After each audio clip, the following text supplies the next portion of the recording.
Hi, I'm Lauren McElrath, and today I'll be presenting on the current developments in animal biotechnology and asking these two questions. What are several possible concerns existing with the use of biotechnology on animals, and how will these issues impact the future of animal biotechnology? Animal biotechnology is the use of science and engineering to modify living organisms. This is a broad term that encompasses several technologies used in livestock breeding. They include, but are not limited to, artificial insemination, in vitro fertilization, embryo transfer, transgenic animals, and nuclear cloning. The goal is to make products to improve animals and to develop microorganisms for specific agricultural uses. This presentation will focus more specifically on transgenic and cloned animals. When you hear the term animal biotechnology, what's the first thing you think of? If I had to guess, it'd probably be Dolly, the famous cloned sheep, or even a type of transgenic zebrafish called glowfish.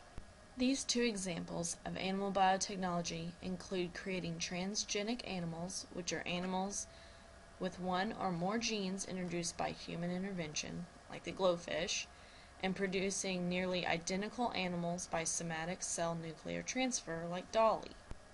The potential benefits of animal biotechnology are numerous and include enhanced nutritional content of food for human consumption, cheaper and varied food supply, agricultural land use savings, a decrease in the number of animals needed for food supply, improved health of animals and humans, an increased understanding of human disease. Yet, despite these potential benefits, several areas of concern exist around the use of biotechnology in animals.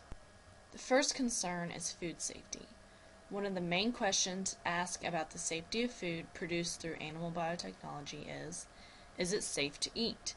To answer this question, I will refer to a preliminary study done in 2004 by Tomei, Dewberry, and Fromentine.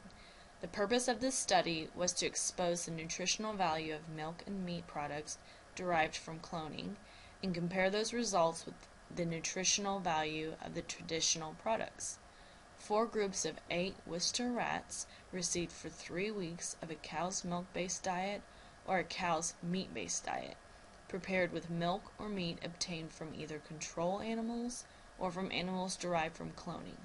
Though this was only a preliminary study, these results, seen in Table 2, indicated that no major difference exists in the nutritional value of milk and meat from traditional or from cloned derived animals.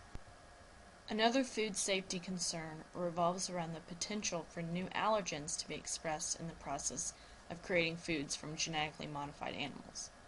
Reported directly from the study done by Tomei, Dewberry, and Fromentine, milk allergy is frequently the first major food allergy experienced by humans because it is encountered in large quantities during infancy.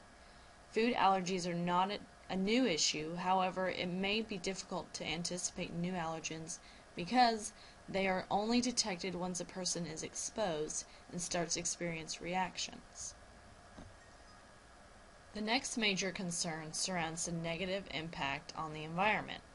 These potentially harmful circumstances include a shift in the ecological balance regarding sources of food, transgenic animals altering the health of existing animal populations, and the interference of reproductive patterns.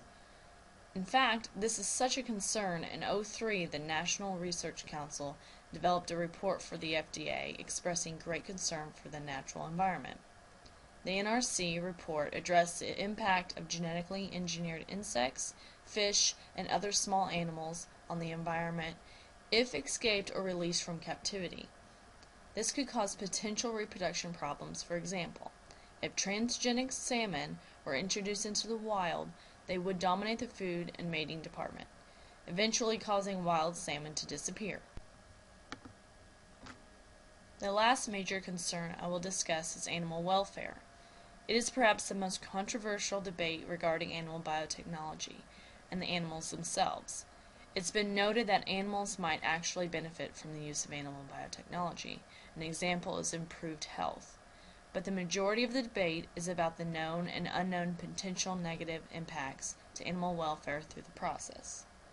For example, the National Research Council noted that calves and lambs produced through in vitro fertilization or cloning tend to have higher birth weights and longer gestation periods. This leads to difficult births that often require a cesarean section. In addition, some of the biotechnology techniques in use today are extremely inefficient at producing fetuses that survive. Of the transgenic animals that do survive, many do not express the inserted gene properly, often resulting in anatomical, physiological, or behavioral abnormalities. There is also a concern that protein designed to produce a pharmaceutical product in the animal's milk might find its way to other parts of the animal's body, possibly causing adverse effects. What do all of these concerns have to do with the future of animal biotechnology?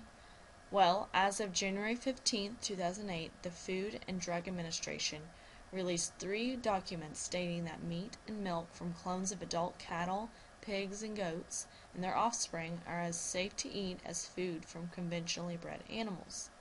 These 3 documents consisted of a risk assessment, a risk management plan, and guidance for the industry. The guidance for the industry document was then published in the Federal Register and is directed towards clone producers, livestock breeders, ranchers, and farmers who have or will purchase clones.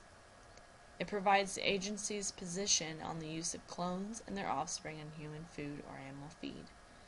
The FDA goes on to say they do not recommend any special measures that need to be taken when producing from cattle, swine, or goat clones. Due to the high cost of producing a clone and the uncommonness of one surviving, they will be considered specialized breeding stock. This means they can pass on their naturally occurring desirable traits such as disease resistance and higher quality meat to production herds. On the other hand, the U.S. Department of Agriculture supports the FDA's conclusion regarding the safety of food from cattle, swine, and goat clones, but it is wanting the cloning industry to refrain from putting these foods into the food supply. This is due to the controversial concerns surrounding this practice.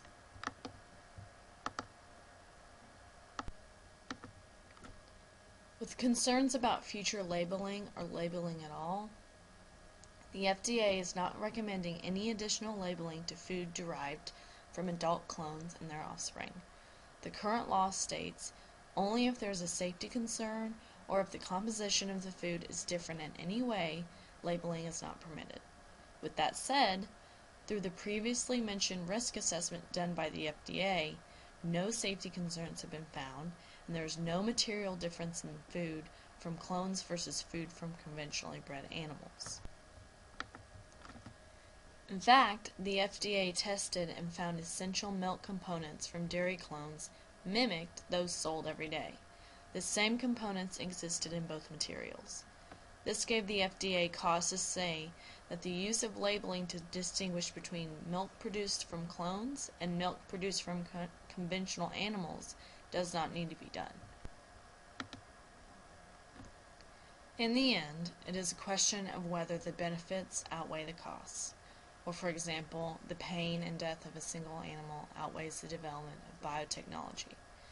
As technology improves and develops, there will continue to be ethical, social, economic, and environmental issues facing the practice of genetically engineering livestock. Each type of technology has seen improvement over the area of biotechnology and genetic engineering. Several advantages exist with animal biotechnology, including increased milk production and increased muscle growth. However, concerns over ethical considerations continue to surface with respect to altering genetic content of animals and animal welfare concerns.